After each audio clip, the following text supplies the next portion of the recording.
শঙ্কর হোসানা হোসানা গাই স্তুতি আরাধনা কর।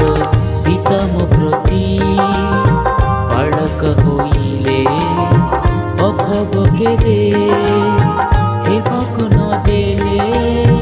পিতম প্রতি বালক হইলে অভব কেবে হেমক ন দেলে।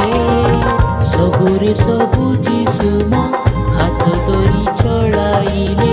সবুরে সবু যিশুম হাত ধরি চলাইলে। মাগিবা পূର୍ବରୁ ସବୁ ଯୋଗାଇ ଦେଲେ। ମାଗିବା ପୂର୍ବରୁ ସବୁ ଯୋଗାଇ ଦେଲେ। କିରୁବଙ୍କ ମଧ୍ୟରେ